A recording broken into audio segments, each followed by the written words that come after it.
Welcome everyone to Ladder Daily Digest. Today we're doing conference predictions, and I have invited some powerhouses in our own little world, in our own mind.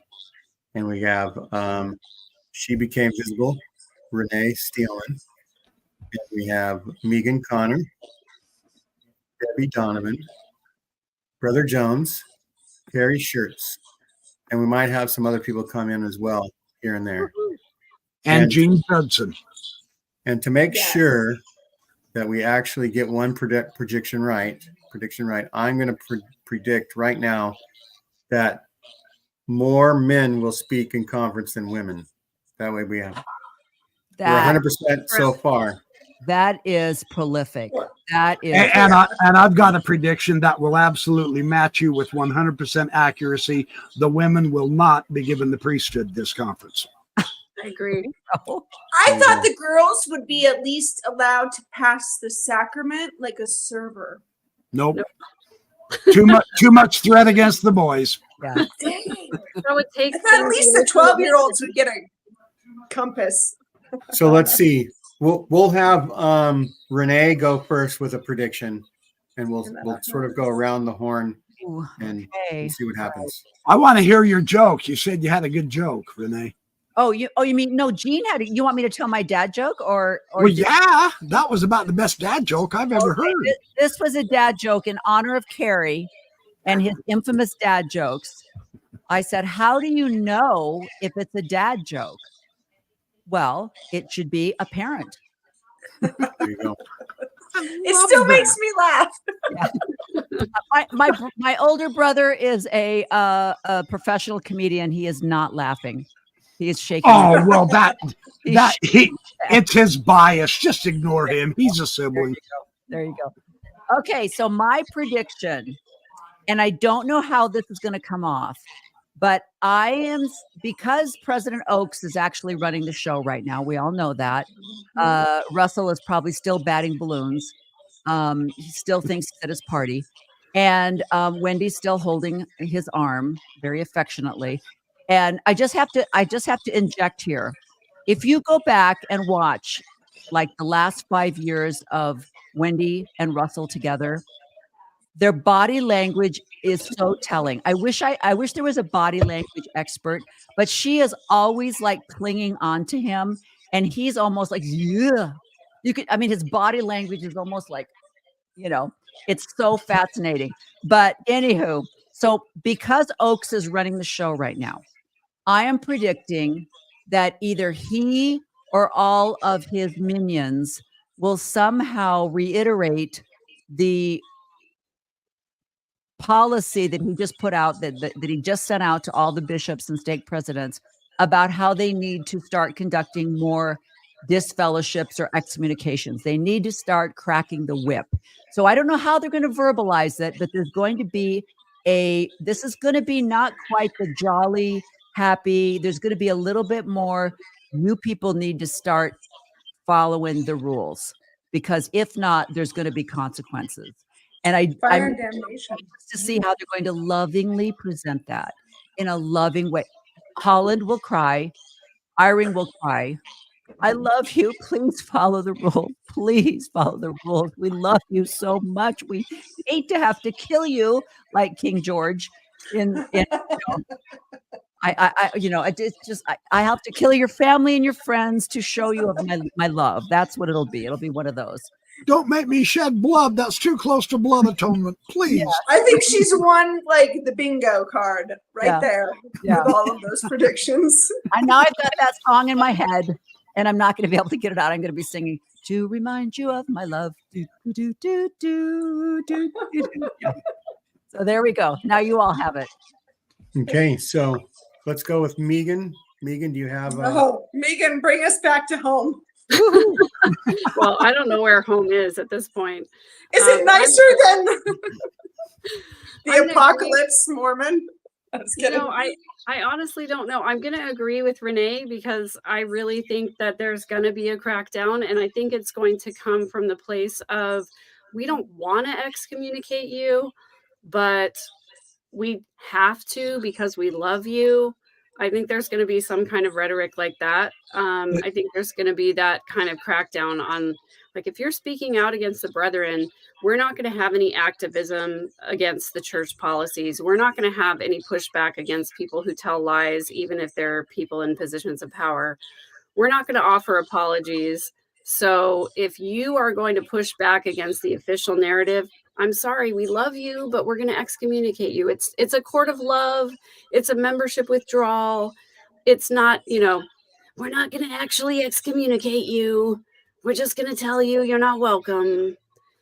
So it's going to be that kind of a rhetoric, I think. So I agree with you, Renee. And then the other thing that I'm going to predict is that there's going to be a Henry be crying, and he is going to do some kind of a death march story where somebody died, but somebody also followed the spirit. And so that meant that they were supposed to die. Do you have the faith not to be healed? Which brings me to my other prediction that David Bednar is going to tell us that we are all doing something completely wrong. Yeah. We thought we were doing right from the beginning, but it's actually totally wrong. And we need to completely reframe the way that we think of it. Yes. Mhm. Yes, he's going to that is excellent, Megan, because I was just reviewing his agency talks when he said, I know that his tone, the way he delivers. I know that most of you, when you read this scripture, you thought that it was saying blah, blah, blah. But in actuality, it was saying you have made a covenant. You have given. That's not what agency means. And I remember reading that. It was free agency, but it's actually moral agency. Moral agency, yeah. Different from free agency, and I'm going to tell you why. Yeah. Yeah. Debbie, we're going to have a tough time topping that one. I hope you're ready. Yeah. I'm just saying. And in honor of Megan, I got notes. In honor of Megan, I want to say that I think that Visions of Glory will be canonized. I wrote that down. I literally wrote that down as my most bombastic thing. I think that would be the new canonized Visions of Glory. Oh my gosh, we're on the same page. I call it So I don't know if you guys remember this, but back in around 2015, Thomas S. Monson gave a talk where he basically sanctified the saint of this guy. I can't remember exactly his name. It was Brother M or something like that. And I kept trying to figure out what in the world he was talking about. This guy who was a sealer in the temple, who had some like really profound interactions with President Monson. And President Monson was like basically trying to say this guy is beyond reproach. He's beyond impeachment. I could not figure out what's going on. The only thing I can think is that maybe he was about to be second anointed, and he just wanted people to know that that's how holy of a person he was. So maybe we're heading into the same thing with Tom Harrison at this point. Maybe Tom Harrison is going to be sanctified in this conference as somebody who is the oracle, the visionary, who is beyond reproach, who's deserving of all of our praise. Yeah. That's right. They have a huge following. It is massive. It's more popular than Russell. Let's hear a couple from Debbie. Phew, I don't know. You guys just took my thunder. Okay. You could just say it again. Pretend you didn't hear anybody say it. I would say now to top that, they're going to mention BYU Med School and Rusty's legacy, because he is literally like throwing out all the cards. Oh yeah, it'll be the Russell Nelson Medical School. Yeah, there's no question. Yep. Right. And I think they're gonna mention Rusty turning 100 at least 10 times in every session of conference. Like, he made 100. Our beloved 100-year-old prophet. And we're so thankful he's still here among us. You know what the weird thing is that they wheeled out Jimmy Carter, who just had his 100th. Yes. Like that guy, I mean, like, that's elder abuse. He's like, yeah. So they're gonna be like, look at our prophet versus your president. Hey. Yeah. So but see, they don't know how to use AI. like Nelson's gang does. So that's Nelson is super AI. The In prophets fact, I have don't been think used. Nelson will even be at any conference. He'll have a pre-scripted delivered on Sunday. yeah. And I think Oaks will only speak once, and it will be from that wheeling pulpit where they like put the desk in front of him, Oh. and he doesn't have to stand before the congregation. Those are my predictions, just on a basic. I just like to say the prophets have been using AI since the seer stone. It's all been artificial. There you go. Okay, I will say this. So They have been ahead of the game. Yeah. I wanted to feel like inspired to like be a part of this conversation with smart people, of course. So I went to, because I live in Salt Lake, the Mormon Museum, Ooh. Mormon History Museum. And I haven't been there in probably 15 years. Forever. And I live like literally 3 blocks away. So hey, it's free. I'll walk through. It's conference weekend. I need some information to talk about. The weird thing is that they did talk about Joseph Sear Stone. They had pictures on the wall of him translating. Like there's this thing with a tablecloth over it. Like that's apparently the books. And then Joseph with a hat in his hand. But then they talked about like even Emma made this cool bag to protect his stone. And I'm like, oh my God, even Emma was in on it. She made a nutsack for this guy. I mean, There you I go. wanted to take pictures, but She was an athletic supporter of his. Yeah. she was totally the jock strap Yeah. of the rock and the hat moment. And The question, go though, to the museum. It's super free. It's super weird. but the question is, when did they put that display up? That's the question. Okay, that was never, because I remember going through probably 10 years ago with my friend, and we saw the masks, and you can see the presidents and their stuff, and then the like Mormon Pioneer Track.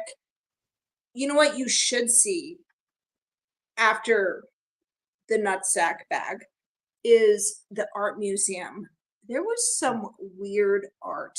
Oh, I even sent it to Jean, right? Jean? Right.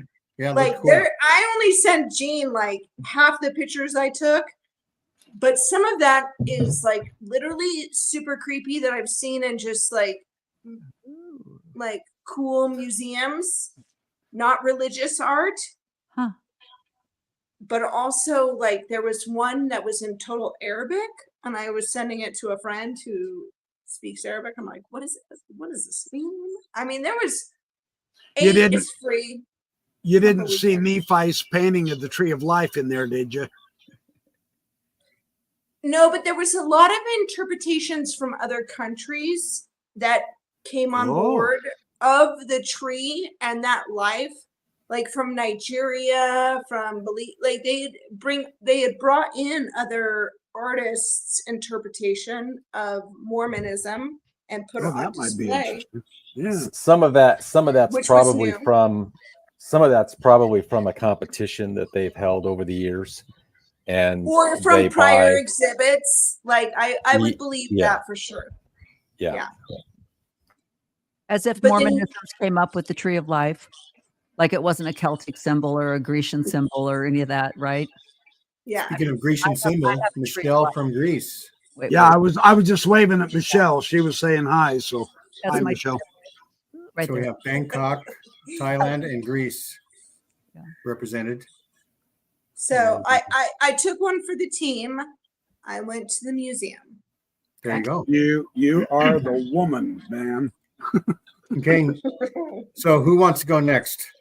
Backyard Professor or Brother Jones? Brother I'll Jones, you've got the floor, my man. I'll get this over with. Oh, Yeah, first of all, so- Brother Jones, we'd like to thank Puzzle Pieces. Megan, Oh, are yes. you familiar with Puzzle Pieces? There you go. So thanks to Puzzle Pieces for Yep, friends of the channel. There you go. Yeah, you're up in your game, Gene. Look at that. Yeah.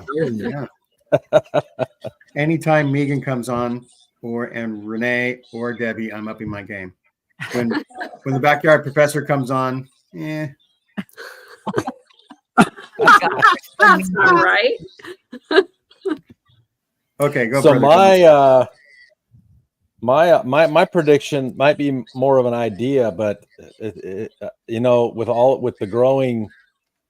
with the robust and growing missionary program, they're going to need a new referral program. Okay, so I predict that maybe the church will begin taking out full page ads in the top 20 newspapers in America, in the world, really. And like once a week, full page ad. If they really want to get their message out, they can afford a full page ad. I was running the numbers. I think it would cost about $30 million a year to take a full page ad out in the top 20 newspapers around the world. Maybe let's go top 50 and, start getting those missionaries referrals that they desperately need. Hey, how's that for an idea? Got the headlines. Yeah. Please come to our church. We're not Mormon anymore. That's true. There you go. Or it's just gonna say the covenant path. We no longer give Satan the victory. Yeah, I will say in that museum there was still a lot of reference to Mormons, so I felt like I was in the Museum of Satan a little bit. Yeah. That's a fine line. We walk there. Now, if you would have had the priesthood, you could have cast Satan out. That's right. Like the church lady. But if we think about the amount of money they have to get the message out, whatever you want to call the message, they could buy the top 20 newspapers in the world. They could buy them. Twitter, and use that as their platform. Yeah. What did Twitter cost? Must cost them what, 40 billion or something? They could buy Twitter. I'll bet you Elon Musk would want to sell Twitter right now if he could, especially if he could turn a profit. Like Mark would want to sell Facebook too. Like those, the stock. Yeah. So Think about it. Think about You're it. If right they on. really want to get the message out that the end is nigh, why wouldn't they do that? So maybe I'm giving them an idea. Without even touching their capital, because they've got $1 billion in excess tithing every year. And so they could spend that $1 billion on ad spend and it would be well worth their money. Yeah. So they just came out with the top list of the richest people in the world. And of course, Elon Musk is at the top with $270.5 billion. I think the church could overtake that. Yeah. Definitely. You've got to understand they already have overtaken it. They're just not going to tell us. Yeah, exactly. Yeah. It's behind the scenes. That's right. Yep. That's like when you said, Backyard Professor, that their stock portfolio mattered. I was like, no, because if we got rid of it, it would be absolved by other companies, just like Bain Capital. Hello, Mitt Romney theory of like absolving companies and absorbing them without ruining anyone's stock investments. Like literally, I think like the church could go away and other companies would absorb it. Interesting. Is Especially that a prediction they for have this a huge conference? real estate portfolio. Their real estate portfolio is I'm gonna say tits. Yeah, well, the problem is they have no seaside property for sale in Montana, so I'm not all that impressed. I'm just saying. Sean actually gets the show. Are these people morons? That's right. Is he talking about us? Yeah. It's about time. None of us passed our Temple Recommend interviews. Some of us are ex-morons. How dare you say moron? It's the Don't church. you know that's a victory for Natas? There you go. Twin brother. Natas just got the victory. Moron's a victory for Satan. That's right. Yes. That's right. So I was thinking in line with the sort of missionary effort, prediction. I was thinking an actual prediction might be that missionaries will be able to select a few potential places they want to go. Oh, they'll have some And say. So they'll have That would some be say cool. in the Hawaii's matter. not that big. Hawaii just can't take that many. Because I've been hearing on some Mormon stories episodes where people thought they had a revelation of where they were going to serve, and then they didn't get to go to where they thought that God had told them. Like in the temple, they had a warm feeling, and they just knew that that's where they were going to serve, and then it didn't happen. So if you give people like 5 potential places to go, you can still probably figure out, how to divvy up everybody.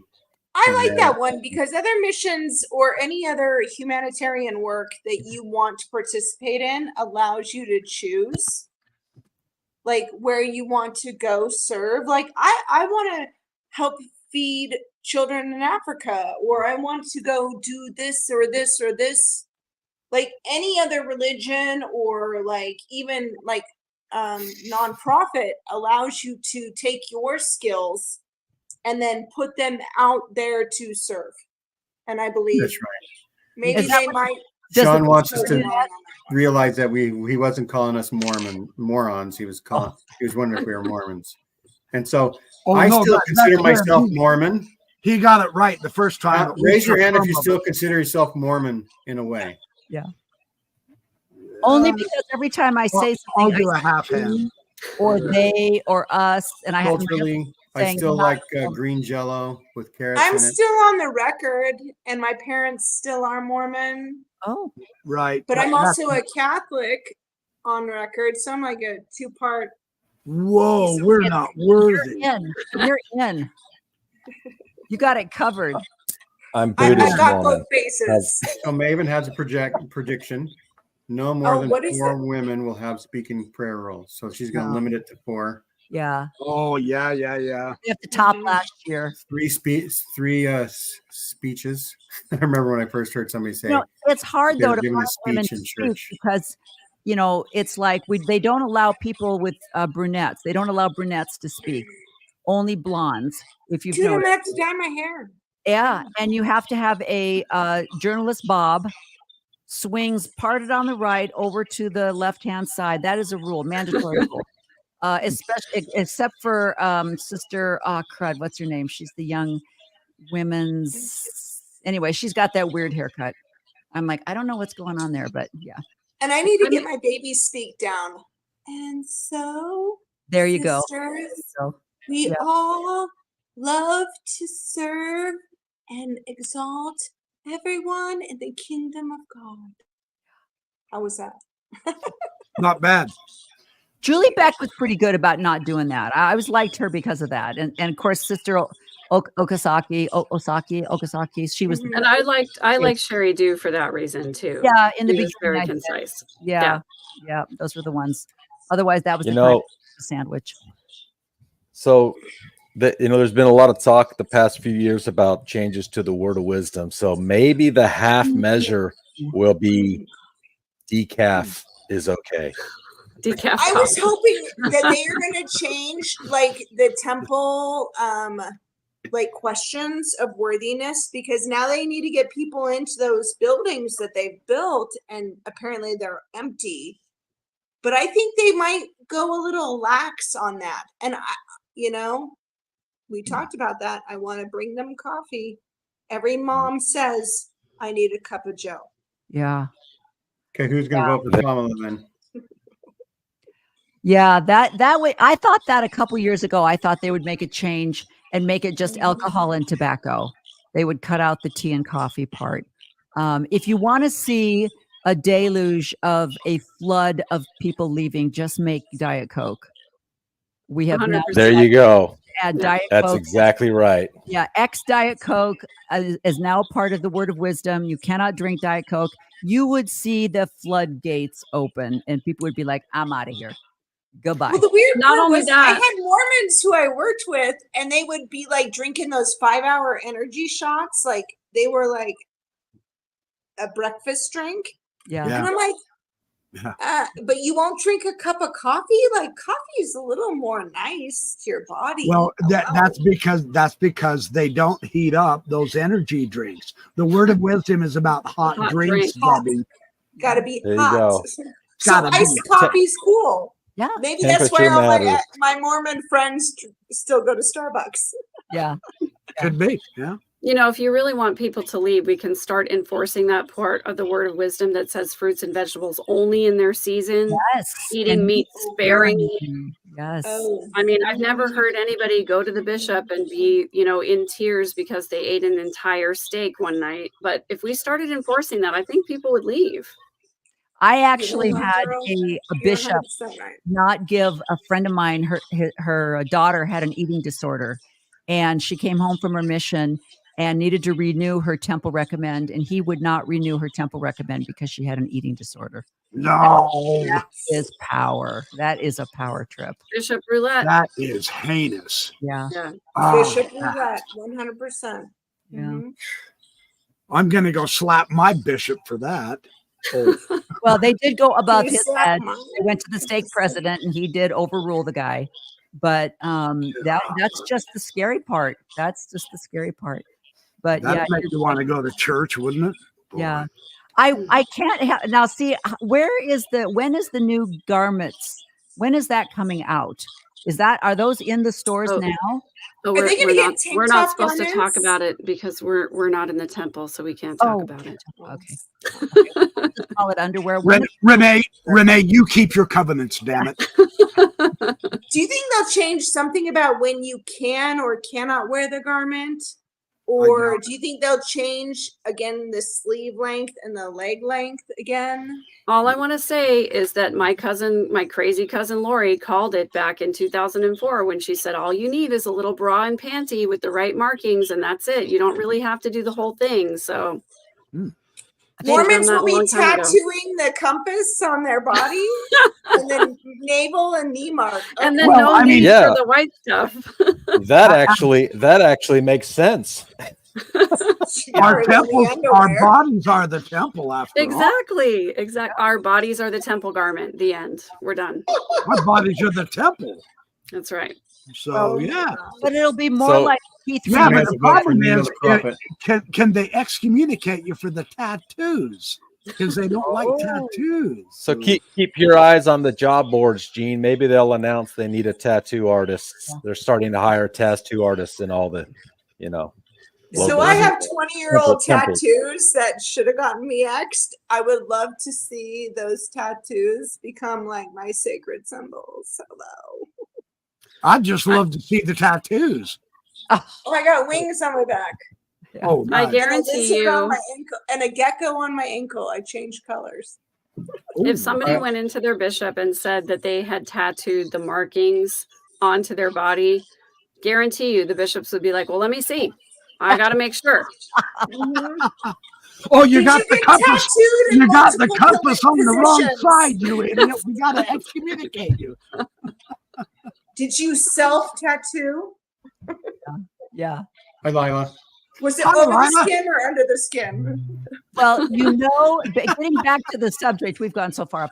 Getting back to the subject, that when Oaks is in charge, that the proclamation to the world, the family proclamation, will be put into the Doctrine and Covenants. It will be made one of the declarations, and it will be added. It will be canonized under his power and authority. So the printing presses will be running, and the shop will be selling new versions of the scriptures. Yeah.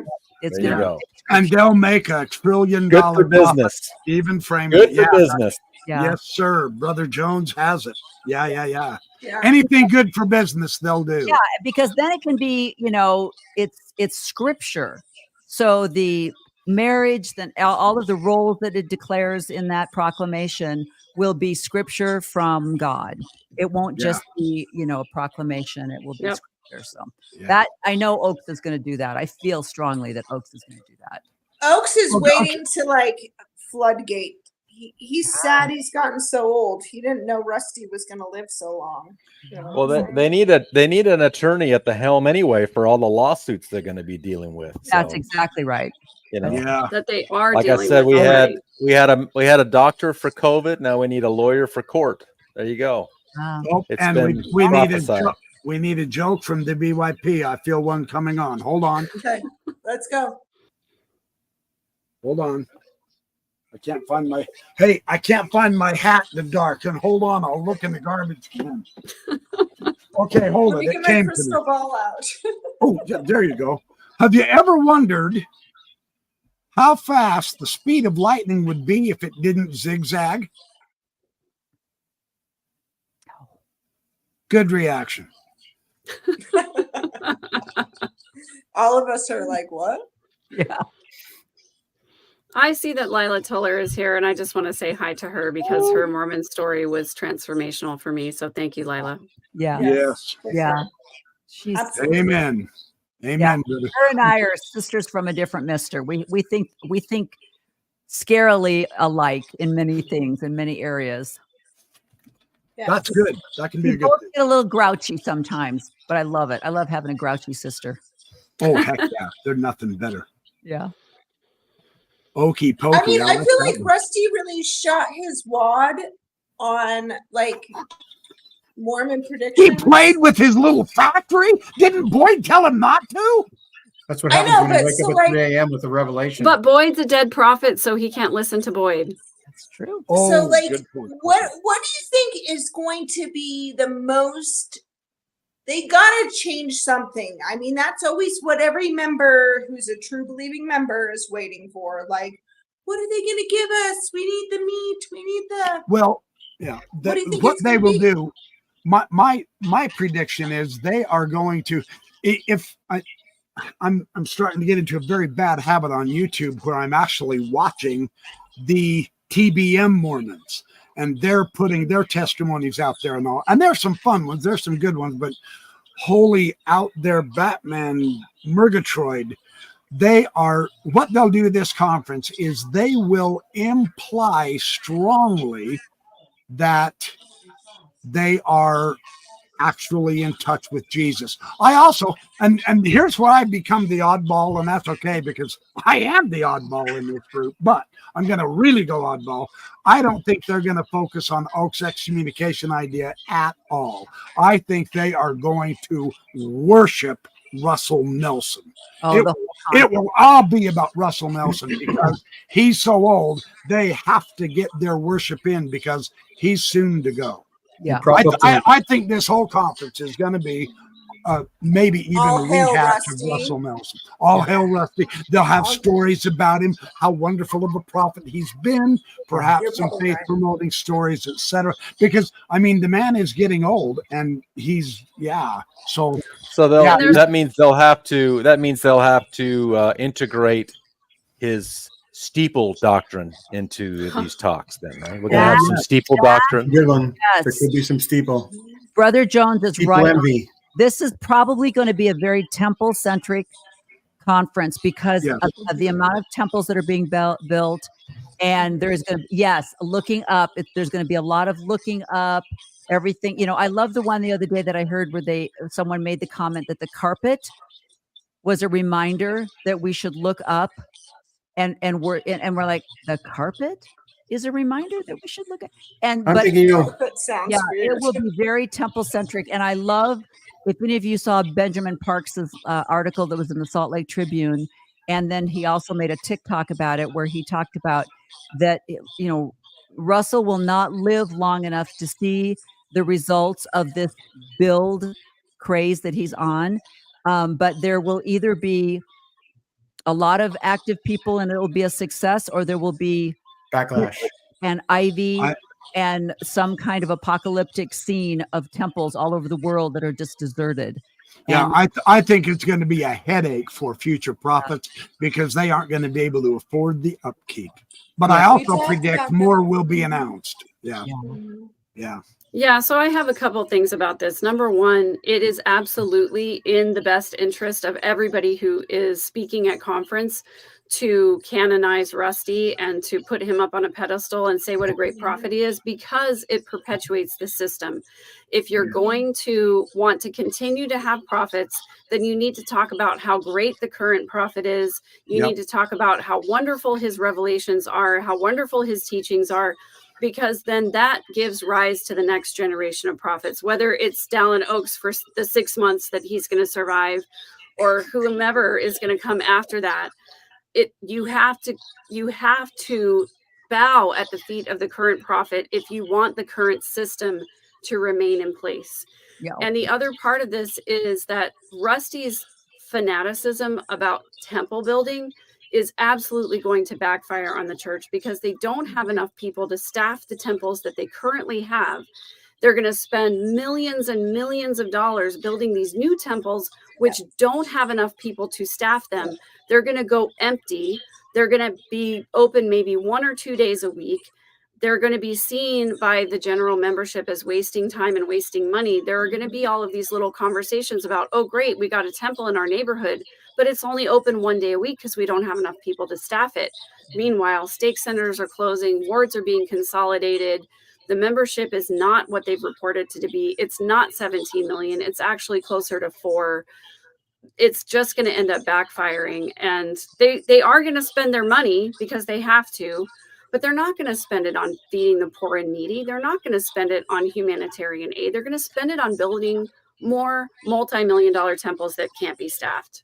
Right. They have to spend. That's exact. I believe that's right. That they have to spend to maintain their tax exempt status. Yep. Yes. And- 100%. Yep. Yeah. And And- what better than temples in Yeah. Russell's mind? And In their mind. That they And will I'll bet do. you if there's ever a backlash against religions that are too rich, it'll be the opulence of the temples that actually causes taxing of religions. Maybe they tax religions after $1 million of revenue or something. And it could be because of the lavish temples, and it's like, you spent tens and hundreds of millions of dollars on temples and hardly did a thing for the poor.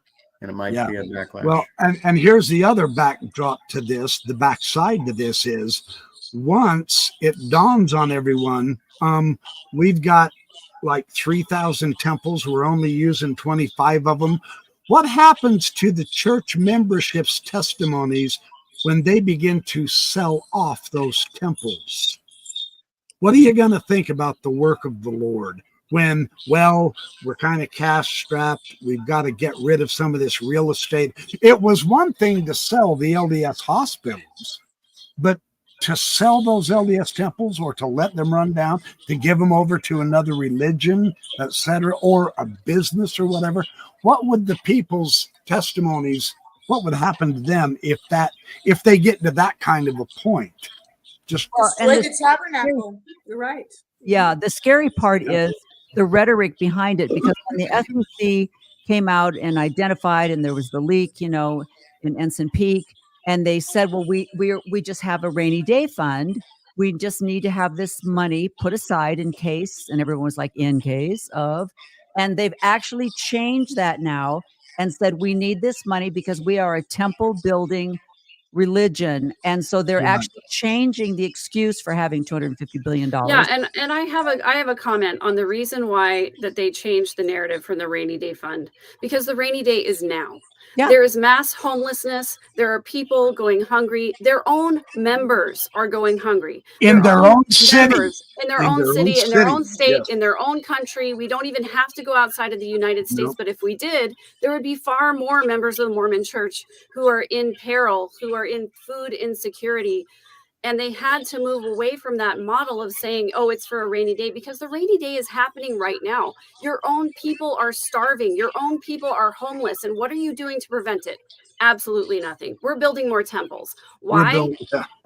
Why? Why are we spending $20 to $30 million on a temple when there are people in that city who are experiencing food insecurity and poverty? There's one, isn't there one voice in the bloggernacle that says the temple building is the best anti-poverty program out there? Yeah, that's what I was going to say. Especially in Africa, they say the gospel is what will get you out of poverty. Yeah, Hi, tell that to all the Katie is homeless going, people. hello, we got worse. When Tell the- that to all the Katie is homeless hell. people under the Utah Salt Lake City interstate overpasses that I saw last month. So who wants Maven to join us? Woohoo! Yes, yes, Raise your Yeah, hand. bring You want Maven on. More to join us? Maven, more Maven. Bring her in. Why She's we getting bring ready. Maven on, I will say my friend whose mom was a convert in Louisiana, they've been in North Carolina his whole life. He's like the oldest of 12. And in Asheville, but on higher levels, they are not getting any church support. And like where's the church even in humanitarian crisis, in a hurricane situation, or in a war situation, or in Haiti where there is so much poverty and you have so much money you could feed millions? Like, For I a mean, month. in They could Utah, feed we have nations. food That's storage. right. We don't need to go and like pack up like rice. But the church Unless it's always going somewhere. collaborates with other organizations. They never right. go in individually. They always collaborate with Red Cross or Maybe we're going to need a super chat to get Maven to come so on. they have to.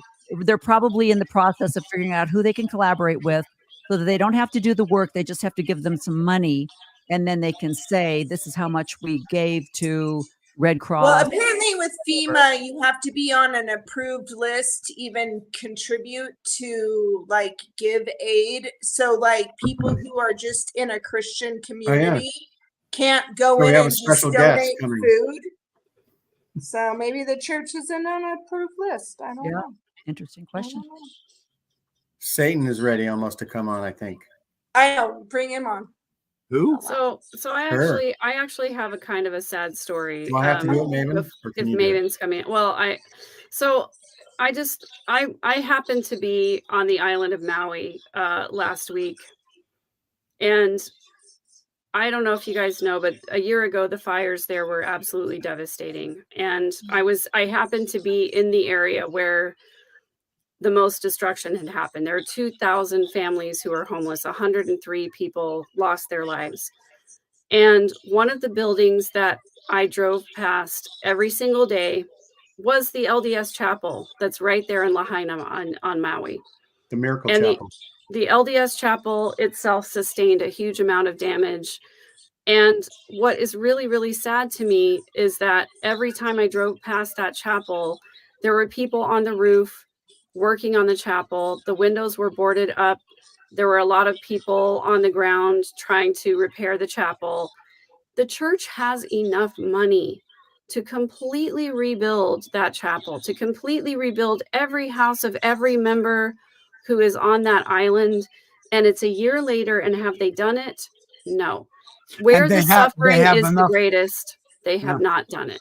They have enough power to remake that money in the stock market in just one quarter. In a day. In a day.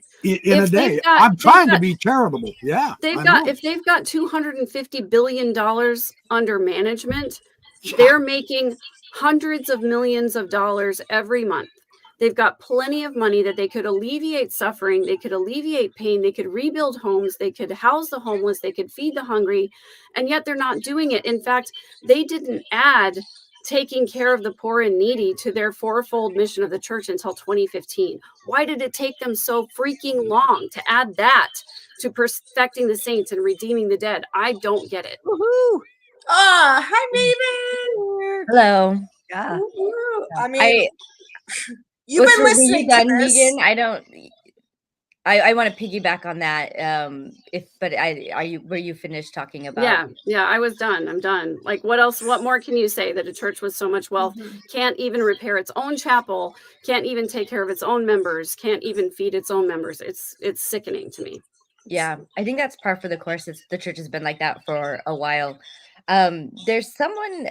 There's some background feedback. I don't know whose camera it's through, but if we could mute, like when if we're not on, that might help. Yeah.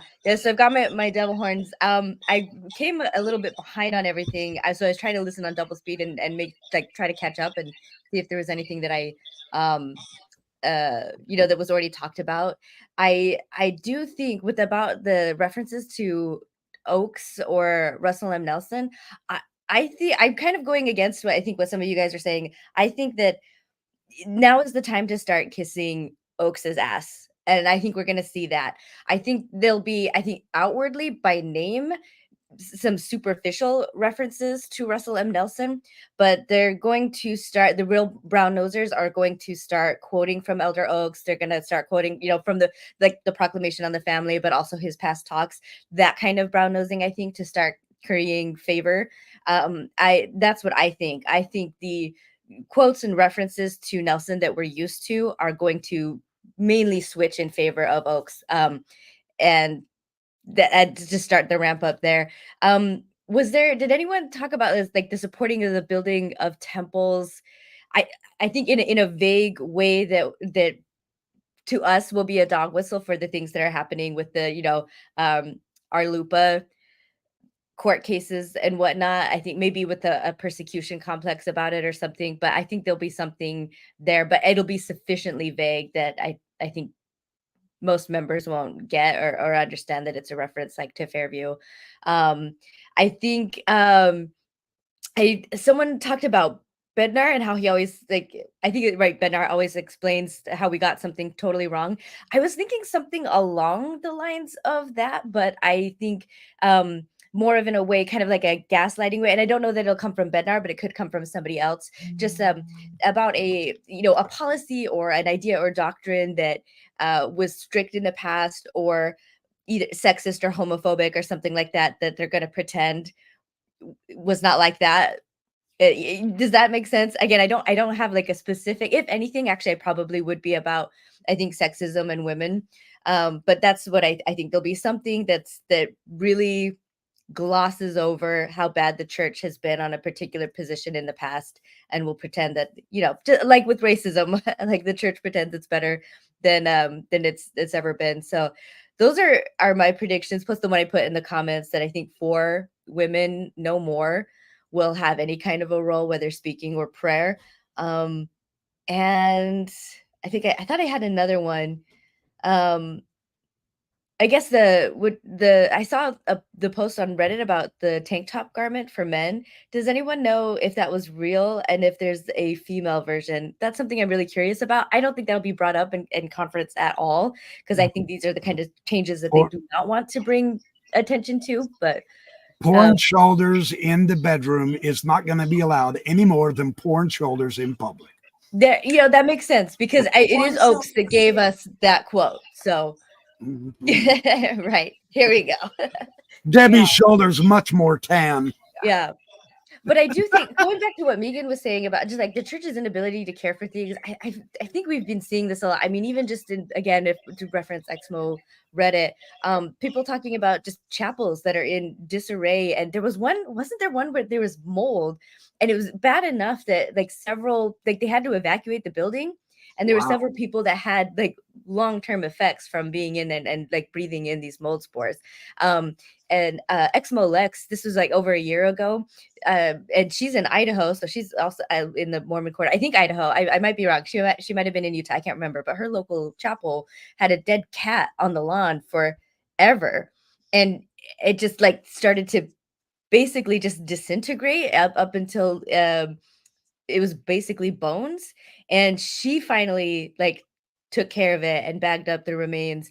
But yeah, like even members aren't taking care of things. But like from the top, I do think there'll be some kind of a reference to the hurricane, or the church will take credit for some kind of a thing, whether it's somebody else's efforts or telling a story about like a member who personally maybe did a lot for the victims of the hurricane or something. The church will have a story where they will seemingly take credit. And those are all my predictions. Yeah. There needs to be a new calling produced in each ward, that there is a dead animal picker-upper. Right. I went to grounds maintenance. my That's state all. conference last week, and they did not do a sustaining of the officers, which was interesting, of the general officers. And I'm not sure if they did it at the adult session, the night before, or if they just didn't do it. If there was it's so close to conference. I don't know. But I go ahead, Carrie. sorry, I didn't mean to interrupt. I do have one more absolute for sure prediction that I almost dare prophesy.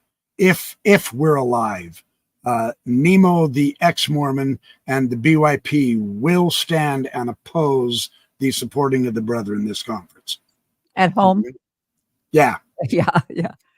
I think the other thing too, and someone pointed this out, one of the reasons why the church joins in with other organizations is because they don't have the infrastructure as a nonprofit to really give the money the way, because it's a very detailed thing to actually give money. And, they would actually have to form a charitable organization with paid administrators to actually give the money from the Church of Jesus Christ of Latter-day Saints, rather than just saying, well, we're going to donate this money to Red Cross or some other care and habitat type organization, because they have the infrastructure already set up. They've already got all of the clarification and certification and everything that you need to be a nonprofit charitable organization, even though you would think the church is a charitable organization, but they don't, and they don't want to spend money on the administrative costs to set things up. So they will just give some money, and then they will come back and they'll say, we as a church gave $4 million to the hurricane, thing by donating it to the American Red Cross, right, who actually did the work. And that's how they take credit for other people's work, because they're, as you mentioned, Maven, they're so used to volunteer people that take care of the church, volunteer people that do this, to actually have to pay administrators to do that section of charitable giving, food banks, everything else that they do. They can't do that. So they have to work through their volunteer Bishop Storehouse, all run by volunteers. So the hurricane victims in conference are going to be a non-issue. They're just going to be a slight mention. Yeah. Like, it'll be small. We think about you. We pray for you. We love you, and our blessings are with you. Yeah. I think it's going to be a lot more general than that. It's very rare that in general conference they specifically address a specific calamity that's happening right at the time. They usually say, like, our hearts go out to everyone who is suffering right now and everyone who is in a time of need. And by the way, did you do your food storage? Did you pay your tithing? If you did, then you were obviously prepared for the disaster. If you didn't, well, that's your own fault. Sorry. They create a perpetual relief fund for disaster on your tithing donation slip. So now you can donate not just to the missionary fund or fast offerings. You can donate to disaster. The next hurricane. And it'll never go there, just like with the other funds. Exactly. But the members all the prophet would have to do is warn everybody, if he had any foresight at all. Right, get to higher ground. I mean, what the hell is the point of the prophet? The new tithing slip might be a new. That was one of the big things for me, is where were you on 9/11? Where were you telling the members, don't go to New York City on 9/11? Don't get on a plane on 9/11? Where was the prophecy on that? And there's always some kind of apologetic, we can't prevent all suffering. Our missionaries were safe, or there were missionaries who were supposed to be in the World Trade Center, but because of things happened, because God basically, because they prayed that morning. God saved them, our missionaries, not everybody else. The story Hurricane about Katrina, any hurricane, any natural disaster, when we've seen tornadoes just rip through, or hurricanes, where was the prophet? And during COVID, where was the prophet saying, build a garden, homeschool your children, do these things before the government came in and said he was busy. He was busy clearing his schedule. The prophet is a surgeon, an all hail doctor, couldn't even and that was my big beef. That's probably why I got arrested once in Utah County, because I was like, your prophet sucks. Where was he? Where was that on your yellow notepad, Russell Nelson? He did his duty. He was calling the stadiums and the arenas to cancel the booking. Yeah. So he was. We were supposed to fast again. Remember, we all just fast our problems. Yeah, we away. didn't have enough faith. That was the problem. We didn't have enough Two faith. failed fasts, and the greatest concentration of Melchizedek priesthood in the world with the Quorum of the 15 and the first presidency couldn't prevent COVID or cure it or help it. He asked everybody to fast so that it would alleviate the suffering, and both times COVID continued to increase and rage. No, That but don't you is know? shelf You know bending. what's Dr. more of a Professor. crisis than COVID? Mental health. Sometimes Yeah. though. Stuck in their houses.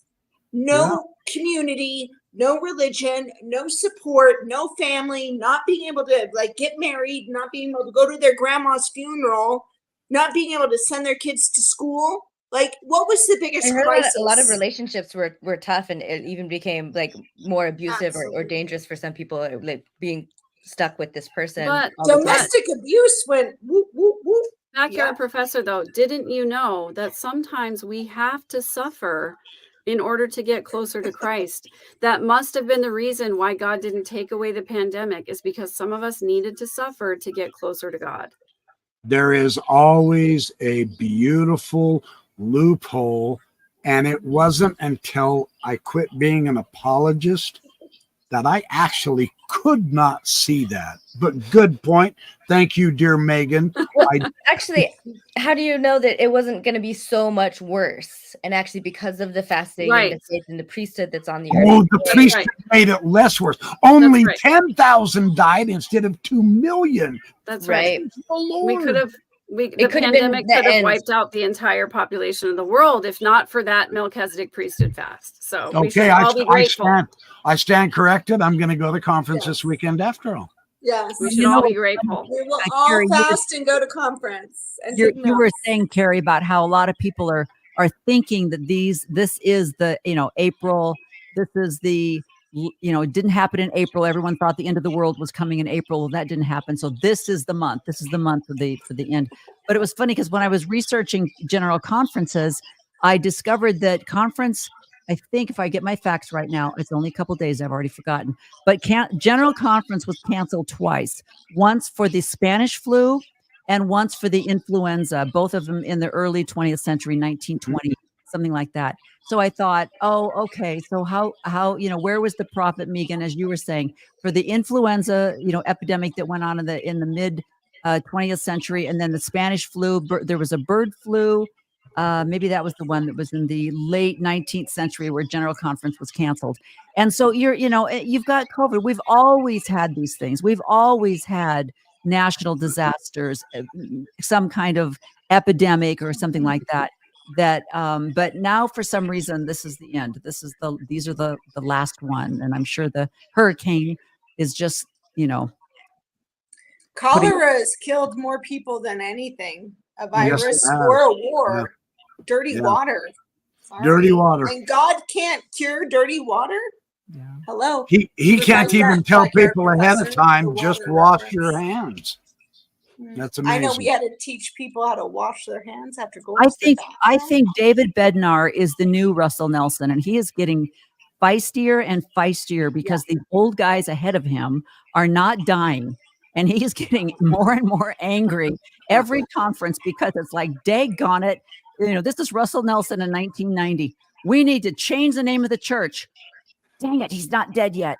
Dang it, I got to go through 2 more guys. And someone called him Darth Bednar. Darth Bednar. Sick. He's doing really well. So he was the youngest apostle called, and I bet he thought, like, I'm a shoo-in for that presidency. Like, surely everybody's going to die out. And now he's mad because he's like, these guys are living way longer than they're supposed to. I should have been prophet by now. So his talks are going to get meaner and meaner.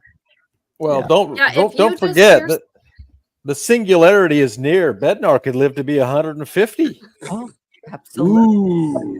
Brother Jones for the terror of the night. If you just mute conference and you just watch, this is the page that I'm on right now, Debbie. If you just mute conference and you just watch their facial expressions, what I see more than often more often than anything else is anger and resentment and contempt on their face more than anything else. It's I'm not gonna love, try it's not that. kindness. Do it. You'll see I'm it. gonna try It's that. right there. I never thought of doing that. What an interesting idea. Yeah. Yep. Huh. I'll be darned. And I think it was think- I think it was Neil A. Maxwell who said that nobody knows the day or the hour that the Savior's going to come, but any idiot ought to be able to predict the year. So where are we on that one? all right. But listen. In YouTube land, there really is kind of a big movement on several Christian YouTubes, on some of the Messianic Jewish YouTube channels, where they say the Messiah is getting really close, and they're saying at least as late as 2033. It'll That's happen. what I've heard. It'll happen. Heard. Oh, good. I'm There's not the this only whole one. group doing the red heifer 2033. prophecy. Yes, and they have.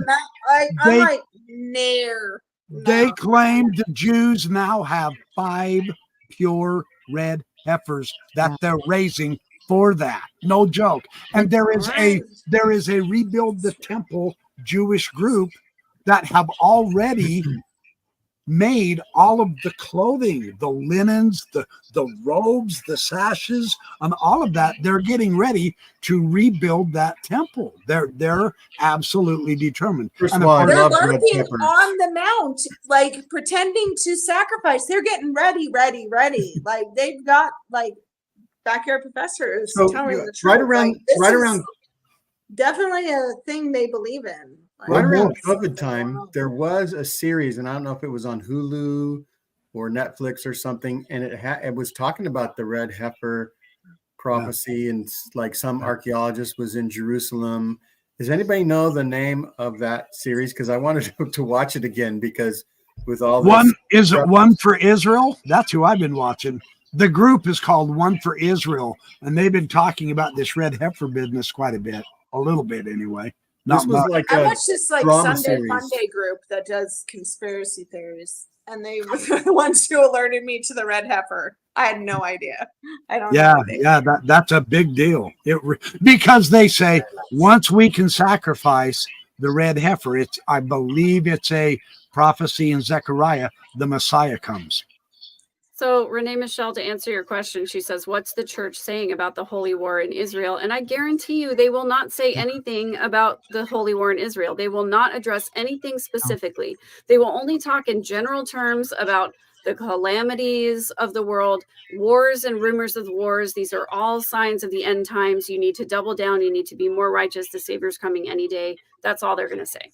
And you need to begin invoking my name a little more. Brother Nelson. Brother Nelson. So the funny who thing was the is, prophet who instigated the like BYU Israel? Was that Hunter, who was like the liaison starting that? No, There that was a was prophet. Jeffrey Holland. you mean Orson Jeff, Hyde? Jeff Holland was directly involved in getting that set up. That's correct. Yep. The Jerusalem Center? I read an The autobiography Jerusalem Center, yes. Yeah. on You know how what's hard funny that about that? was to set up the The Jerusalem Center is an occupied territory. Yes. When I watched that special about that young girl that was converted because she was Palestinian, she was given a scholarship to BYU because that was the promise. We will give so many scholarships because we are on occupied territory. And for them to do that is like, oh, when they talk about, well, that's the world. And I'm like, and you are right there in the pockets of everything else that's going on in the world. That was amazing to find out. You'd think that, as you say, you'd think that a prophet would say, but that's not our land. And we're going to follow the laws of the land and not occupy and overtake land that we haven't been given. But Well, the church hasn't followed laws ever since Joseph Smith. So But Yeah, and even, another like, question. in the Middle East, to like stick a stick in it, it seems like a really bad idea because there's already a big stick Okay. Yeah. Okay. No, and another thing, will they bring up Real Lives of Mormon Lives? Absolutely not. They've already issued a statement about that series and their condemnation of it. They're not going to ever speak specifically to anything in General Conference. They're not going to ever do anything that is going to divide the membership. They're always going to straddle this ever widening gap between the people who love LGBTQ people and the people who are advocating for health on the other side of the church. They're going to just try to straddle this gap. It's going to get wider and wider and wider and wider. And eventually there's going to be some kind of a huge schism. Eventually it'll split their pants. Exactly.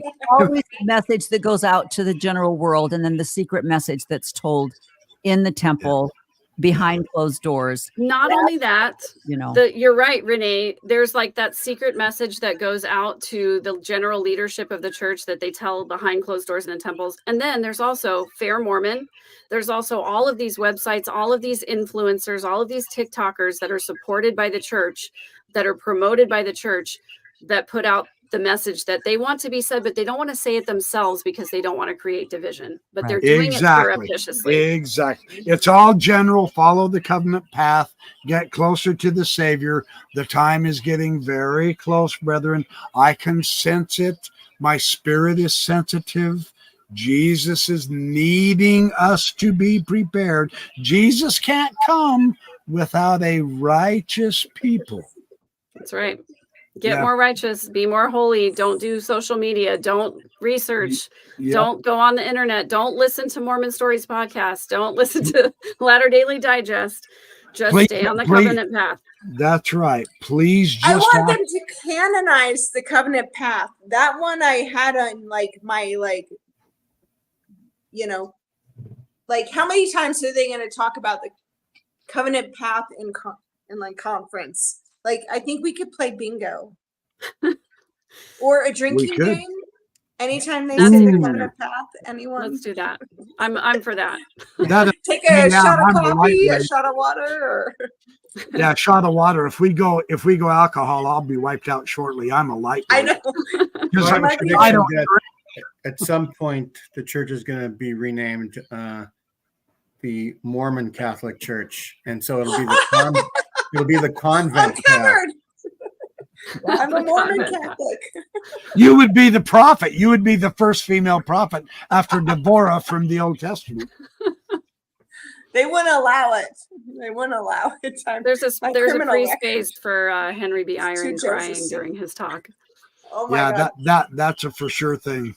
We put that on the center, if you were to create a bingo card, which I think all of us should get together and play Mormon bingo conference. And we should. I was researching predictions on every influencer, everyone who talks about Mormonism had their followers put or their friends put their predictions on. And I'm we literally should create bingo cards because some of them are so awesome of what people think they can predict is going to happen with the church or what will be announced. That I'll say a couple things. The free square was crying.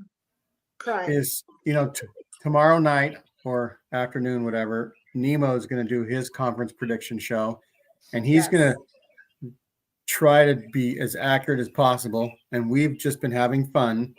So if you want to watch Nemo's show tomorrow, and we'll see. I'm interested to see if the power of Nemo is going to be unleashed. I wonder what it'll be like. We were having fun, but we're seriously having fun. Right. Nemo's now a having fun to stay sane. Yeah. So Nemo has been very kind and gentle. Yes, now he doesn't have to be kind and gentle. He can take the gloves off. So it'll be interesting to see what happens. I don't think he will, though, because he is. I believe he knows that he's more powerful just the way he is if he can maintain that kind of a. He's got that wonderful Brit humor. Everybody loves the Brit humor. He's got it, but he's also got that Brit pizzazz, and I don't think he should leave that. I don't think he should go I would understand and I would empathize and I will still support him, even if he does get into that angry phase. No surprise there. But I would hope he wouldn't stay in it for too long, because he's more effective by being who he is. Yeah, and I wouldn't be surprised, because I know in the letter they said, you may still attend church. You can still, we want to see you. We love you. I would be He surprised might. if he doesn't continue to go, at least for a while, just to see, because he did love his ward. He did. Yeah. People, and to see if they welcome him. And I bet they do. I bet they're very warm. And it's amazing how so many of the Mormons, because I was trying to get on his live when he was talking about his excommunication and all. It's amazing how many Mormons just simply don't believe him. And all I could think of was, well, if you were in my ward, you're lucky Nemo wants to go to church, because I wouldn't be able to stand you arrogant, self-righteous pricks. Yeah. I mean, for the Mormons to say, Nemo's not even sincere, he doesn't deserve to be Mormon. I mean, why would you be? He is a community person. I get that. I personally am a Capricorn, so I'm okay either direction with a community or not. But I understand people's desires and needs to be involved in a community group, whether you're a member or not excommunicated. I don't see that as Nemo hypocrisy. I see that as, and this is a lesson for all of us. I'm going to say it based on what we have as a track record. You cannot change Mormonism from the inside, but you can't change it from the outside either. Yeah. So here we are. And yet it does change, so I'm wrong somewhere.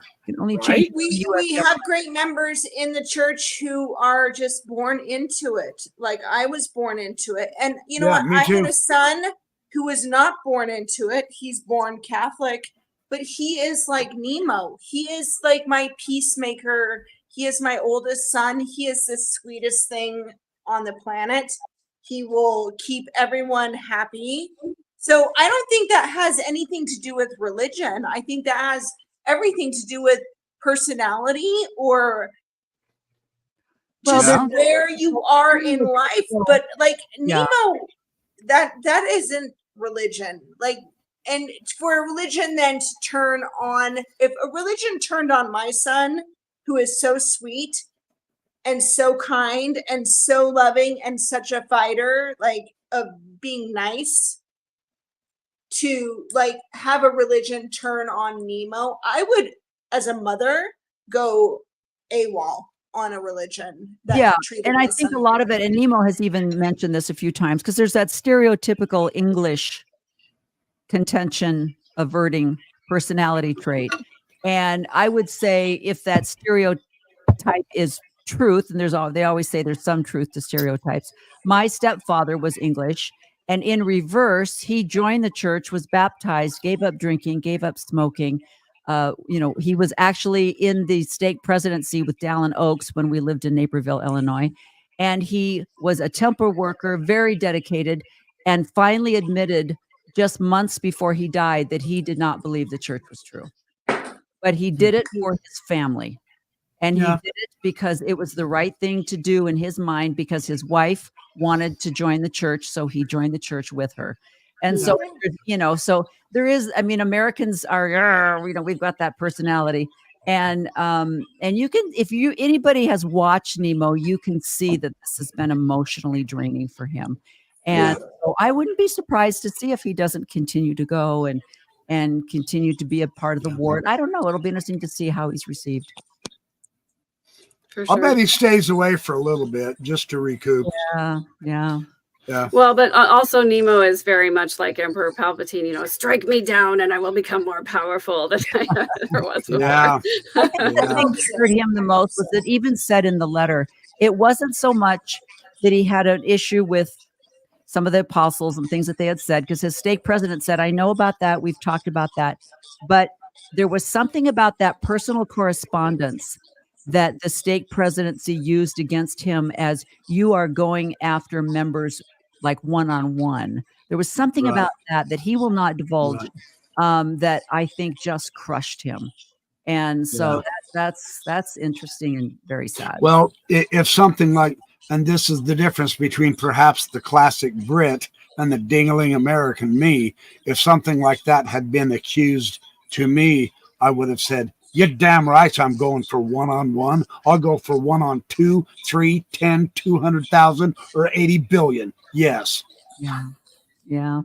When I heard this, though, it sounded like the BYU honor code, though. Like when I hear and read, like anyone who's gone through the BYU honor code process, it like, there is that like, oh, we tattle and we tell and we're just here for your spirituality because we care so much. We were worried about you.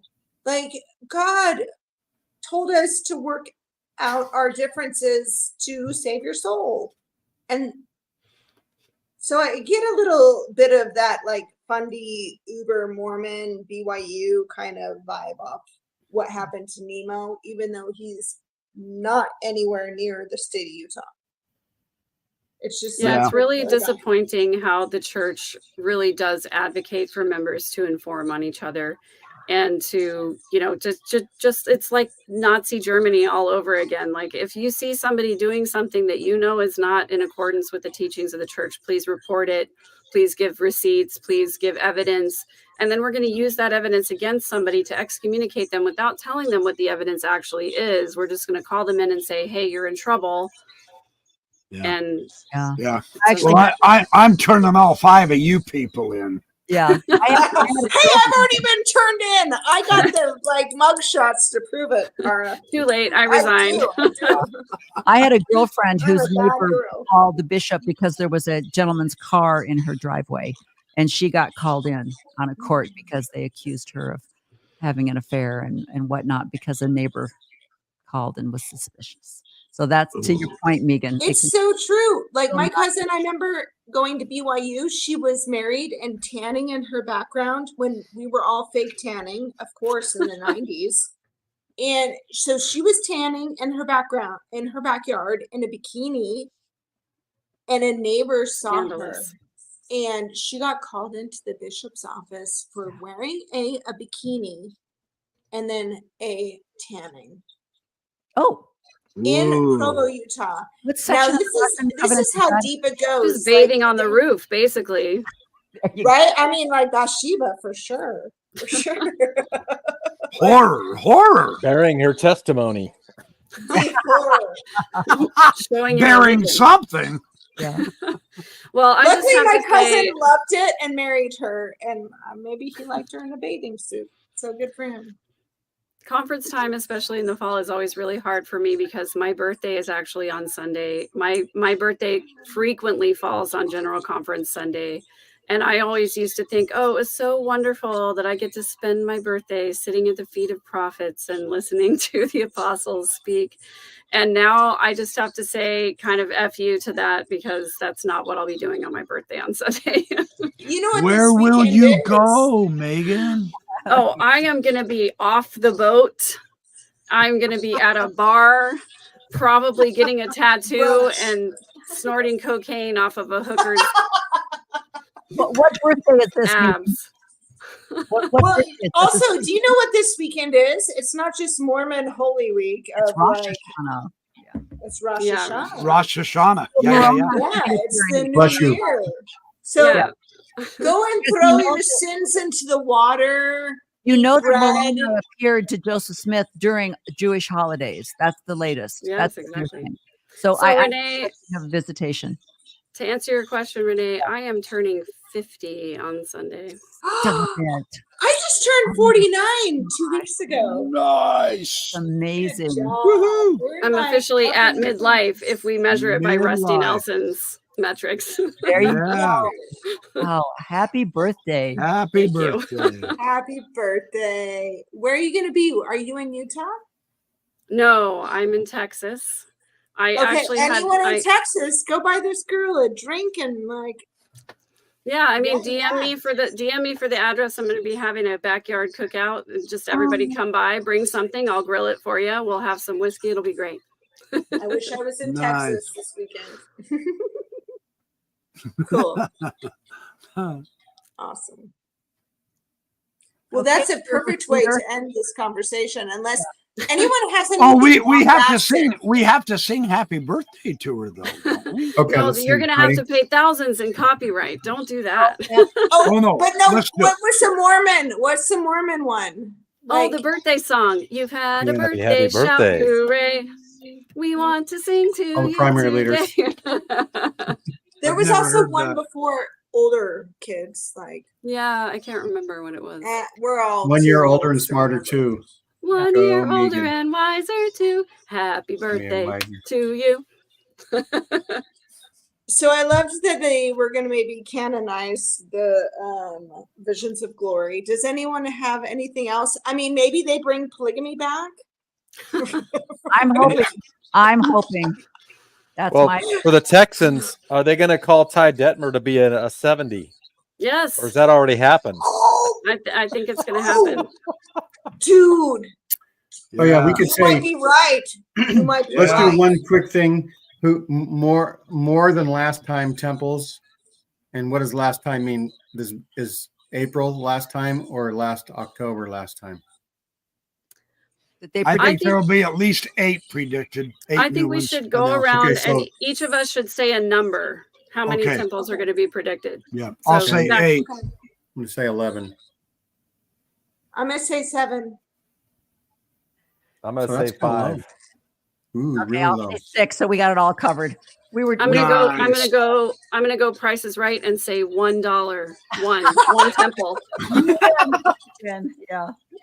Hey, by the way, just so you know, since I live so close to it, you remember here a couple of years ago, I mean, through the Chad Daybell and Lori Vallow shenanigans, that horror story, President Nelson did announce a second temple in Rexburg. Their justification, of course, is because the youth are so overwhelming, the one up on the hill, that they have to have one down by the interstate now. That is being built. They weren't just talking about it.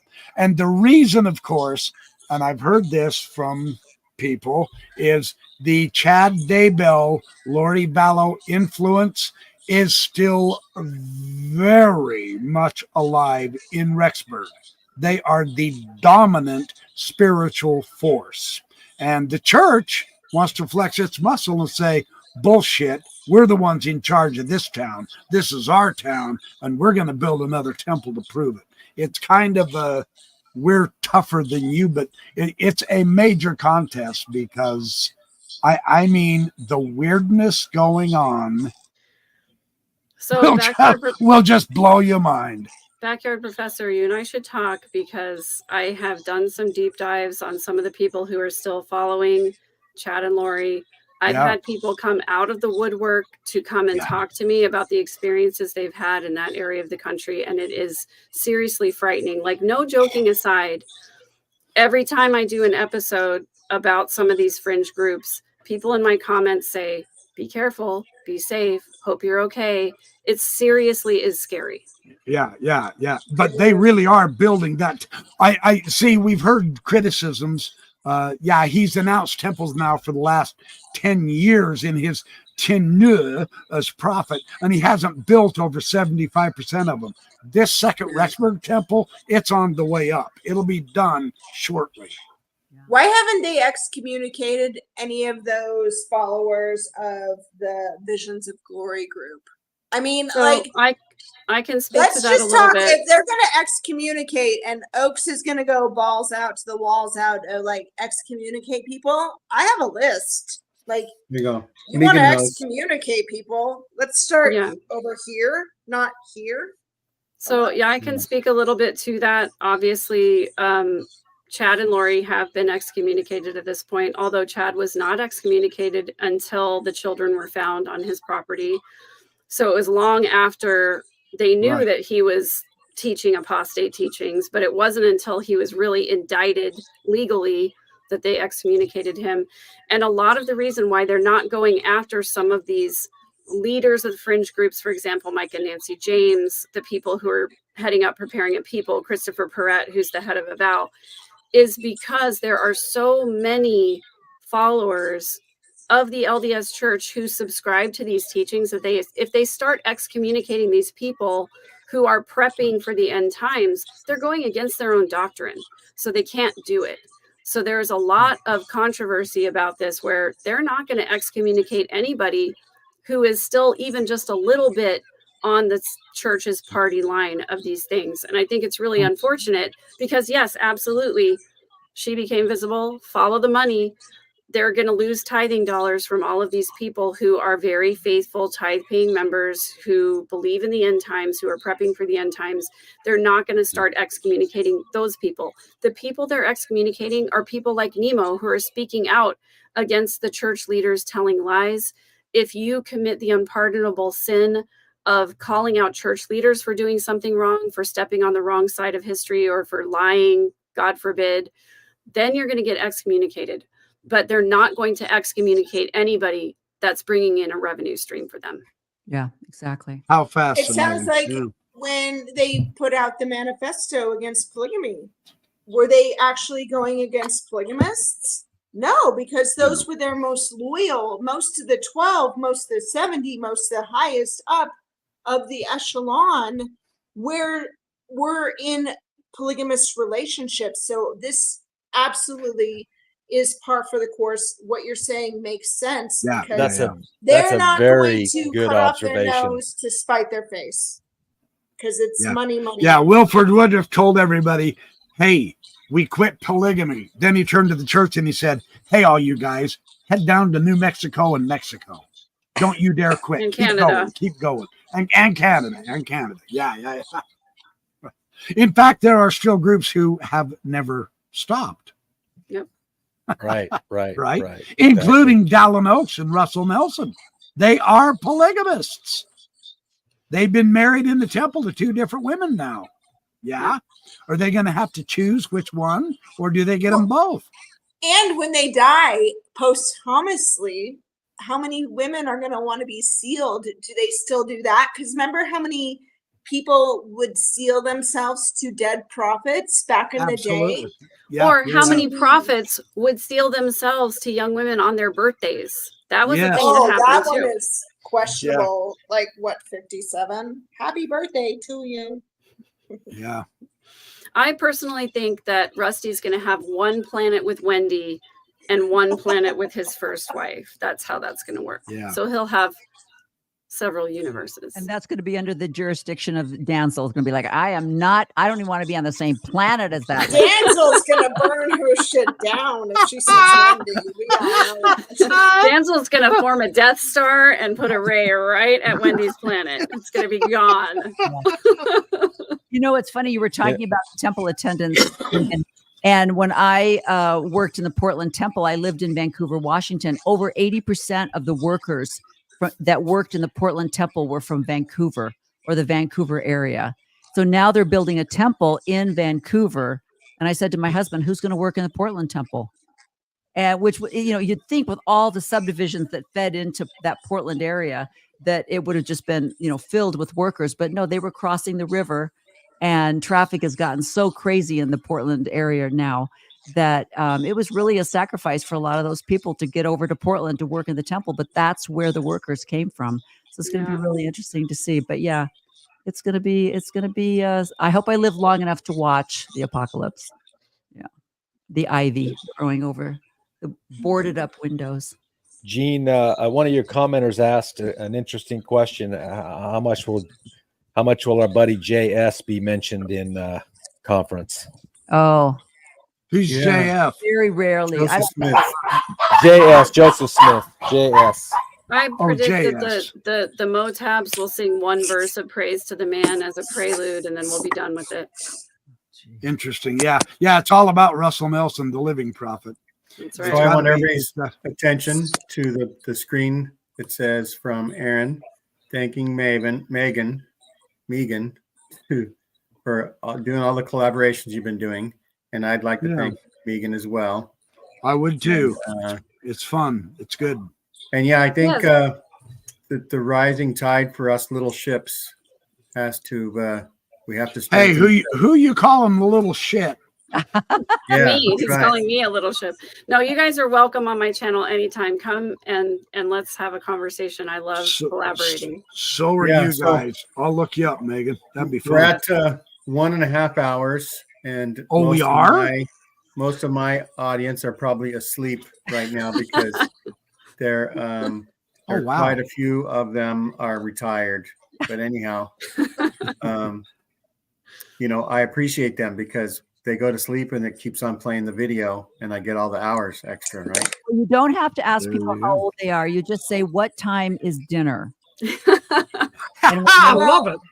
When they say 4 o'clock, you got it.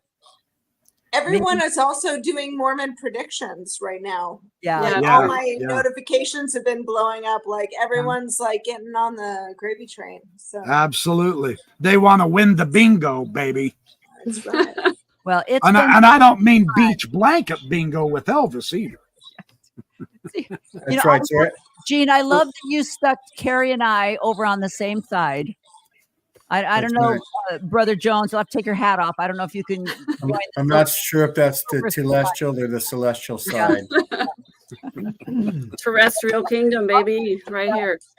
But anyhow, Well, Renee definitely could be the earthly counterpart of the great lady, the heavenly mother. There's no question about that. Oh, there you go. Yeah, I can play that part. Yeah, Yeah. white Love it. hair, white. You've got the white beard. We could be in the. We could have I'm been. just saying. You guys could have your own planet. I'm just saying. Yeah, I'm telling you. so people from the different However, like Back to the Future, they might come back at us and say, "Your kids." I just have Let's see. Am I pointing at Renee Steelman right now? Yes. Yes. So Yes. Renee, tell us a little bit about your show and what you did posted lately. Oh, And- okay. and Well, you send some people over there. I just did a pre-conference little ditty on my podcast. She became visible 513 on YouTube, and I related a lot of it to The Handmaid's Tale. And I think the fact that we have section 132 in our canonized scriptures that call Emma handmaiden, that you can only wear your red cape and your white bonnet. That's what everyone should be wearing to conference. But that was my latest. It's been really fun. And I'm hoping to get someone on next week that isn't a member of the church. We're going to talk about something completely different. I've been trying to do that, but this darn church keeps pulling me back in because every freaking week something happens. I'm like, oh my gosh, can you just slow down so I can talk about, I don't know, macros or something, and something different. But so That's right. I learned a lot about conference. You went over some history of conference, and that was pretty cool. Yep. And so Yeah. everybody can go over there. Fun. And then Fun. Megan, what's your latest? things going on? Unfortunately, I have to say I'm talking about the mental health aspects of the Secret Lives of Mormon Wives, the family dynamics, the relational dynamics, the psychology behind it, and doing a lot of Mormonism 101 for people on my channel who have never been Mormon and don't understand why it's such a big deal for people to be trying champagne for the first time on national television. So that's a little bit of what I'm doing, but coming up, actually, I'm doing a series on indoctrination, how we all got brainwashed into the church, and the fact that I am a 7th generation Mormon. I'm going to be digging into some of my family history and the persecution complex that the Mormon church perpetuates. That's right. I want to do a collab with you before you leave the Secret Lives of Mormon Wives behind, and do like what does an old white guy Mormon have to say about these young women that I've been watching. And I'm going to be very, very nice to them too. I'm only on episode 2 right now. And honestly, I'm coming at it from the perspective of these are brainwashed girls and they have a lot to unpack. Look at who their parents are. Look at the social and societal things that they're dealing with. And this is kind of their only escape and outlet from a really horrible, damaging system. So let's be kind to them. My perspective is that they're geniuses. They're laughing all the way to the bank, right? That's Isn't right. That what, making a hell of a lot more money than I am. When we were kids. I hope they're paying their tithing. There you go. I wonder if the church would accept their tithing from. Oh yeah, the church will accept anything these days. They're all about the money, honey. Yeah, that's right. And then insurance person lives very near Lisa from Housewives of Salt Lake. And that's Oh, a good really? question, Megan. Did she pay tithing on her tequila? Yeah. That comes Yeah. So good to Carrie know. Schurz, the backyard professor, what do you have coming up? I have some more. I just recently, I was very fortunate to have some of my audience and patrons help me purchase Margaret Barker's brand new book on the Great Lady. And I promised I would share more information out of that book with my audience. And the last time I talked about it, it went very well because Margaret Barker is such a phenomenal biblical scholar. But I am going to be doing, I call it a series. I get through a chapter and there is just so much that I love about it that I want to present it all. And so I do believe I'm doing a series, but it's not going to be uninterrupted. But I do believe this Sunday I'm going to be focusing on the Great Mother again. The Great Lady is what Margaret calls her. And, you know, to use Mormon speak, we would say Heavenly Mother. But yeah, so I suspect I'm going to be doing that this Sunday and sharing some more. There are some New Testament scriptures, themes with Jesus that's gonna blow your flipping minds how Heavenly Mother is tied in. And I've got to share it. It overwhelms me. It's so fun. It's so unique and interesting that, yeah. So yeah, I'm doing stuff more on Heavenly Mother, and then I've kind of been back beating up the brethren in gentle persuasion, love, and using my priesthood righteously against them with the BYP Responds, and I will be doing a lot more of those also. So there you go. It's exciting. So thanks everyone for coming. Like and subscribe. Check out everybody's channels. Hey, Jean, put Renee back on. She needs to plug her Somehow, stuff. I don't seem to have power to be able to. So Renee, you're just going to have to re-click the links. I'm going to have to kick you from the studio and re-click in the links. Debbie, I want to hear what you've got going on. Yeah, Deb, what are you doing? I only support every one of you who is willing to do this on a daily basis because I do have another job, but I do love when I can get on and support and follow and contribute. And that's always my goal, is just to be a good friend. What about you, Brother Jones? My job's just to keep Gene on the straight and narrow and to watch all of his episodes. That's right. Me and Brother Jones, we're going to do a travel log show. When I was visiting in, we'll say the Far East, we saw some temples. We were so invigorated with temples, the temple work. We saw 900-year-old temples that are massive, that would put any LDS temple to shame. That would be so awesome. Yeah, they do too. They knew how to build them right back then. Yeah, absolutely. Earthquake. No cleaning clue required. Okay, Renee wants to say something. Oh, I was just saying where the temples in Thailand undergoing, earthquake prevention, foundation repair. I have a funny story. I have a funny story. 30 seconds. My mother-in-law she doesn't know much at all about the church. And when I told her that the new temple here was undergoing a 2-week closing for cleaning after 6 months, she immediately said, "That sounds like a racket." Oh. Imagine a 4-year renovation. Cough, cough, 6. Yeah. Exactly. Right. Exactly. Right. Oh my. You And know then who the people who are really getting rich are those contractors who are building all of these temples. I want to see In my next life, I want to be a cement contractor. Are those contractors related? Are they? Well, in my next life, I'm going to be the prophet. Go big or go home. I want the money. I'm going to be the interior designer that came up with those green couches and that wallpaper, because I'm going to get paid every time that same design gets used in a building all across the world. Clever girl. Yeah, I like There you that. go. In the next life, let's all create a religion and a temple. We got an interior designer, we got a contractor, we got an architect, we're good. We've got a prophet that can announce new temples all the time to keep all you guys employed. That's right. Who needs revelation? All we need is some city names. Right. Well, thanks everybody for watching. Like, Thank you, subscribe, Gene. and share. Check Thank out you, all Gene. the shows that are represented here. A lot And of thanks fun. everyone for coming. And I will end the stream and say goodbye. And then we can still chat afterwards. Hasta la vista, baby. Lots of fun.